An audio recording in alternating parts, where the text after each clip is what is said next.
British সরকারের home office কর্তৃক নতুন ঘোষণায় ৮ এপ্রিল থেকে কার্যকর হয়েছে সংশোধিত ইমিগ্রেশন ফি কাঠামো।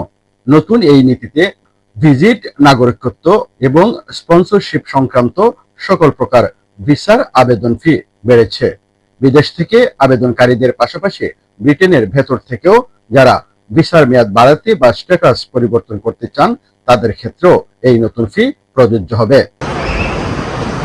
সরকার জানিয়েছে, অভিবাসন ব্যবস্থার ব্যয়ভার কমাতে এবং সেবার মান উন্নয়ন করতে এই ফি বৃদ্ধি করা হয়েছে। ব্রিটেনে সাম্প্রতিক সময়ে বেশ কয়েকবারই কিন্তু ভিসা ফি যেটা বাড়ানো হয়েছে, এই ভিসা ফি বাড়ানো হলে এখানে যারা এই ওয়ার্ক পারমিট থেকে এই অল্প কিছুদিনের মধ্যেই মানে ৮ এপ্রিলের পরে যারা এখানে স্থায়ী হওয়ার জন্য অ্যাপ্লিকেশন করবেন, স্টুডেন্ট ভিসা যারা আছেন তারা এক্সটেনশনের জন্য অ্যাপ্লাই করবেন, অথবা বাংলাদেশ থেকে বা এইসব বিভিন্ন দেশ থেকে যারা আসবেন তাদের জন্য এটা কিন্তু বড় ধরনের একটি পরিবর্তন। প্রতি বছর মোটামুটি এপ্রিলের দিকে ফি রিভাইজ করা হয়, একটু বাড়ে।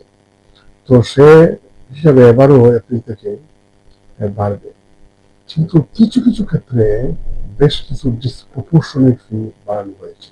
এমনিতেই হোম অফিসের কিছু কিছু ক্ষেত্রে আকাশচুম্বী ফি, অনেক অ্যাপ্লিক্যান্ট হিমশিম খায় হোম অফিসের ফি পরিশোধ করতে। আইনজীবীরা বলছেন, প্রতি বছর ভিসা ফি বাড়ানোর নিয়ম থাকলেও এর ফলে স্বল্প মধ্যম আয়ের অভিবাসীদের ক্ষেত্রে অধিক চাপের সৃষ্টি হবে। সাধারণ মানুষ যারা ভিজিটর অথবা ইমিগ্রান্ট বা বিভিন্ন স্ট্যাটাসের জন্য হোম অফিসে অ্যাপ্লাই করবে, ইতিমধ্যে তারা সাফার করতে শুরু করেছে।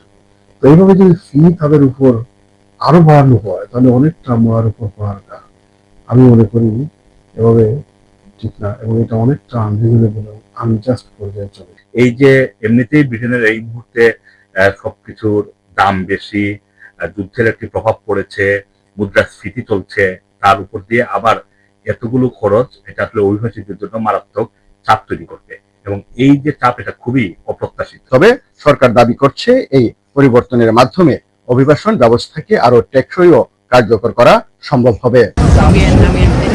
আরিফ মাহফুজ, ৭১, লন্ডন।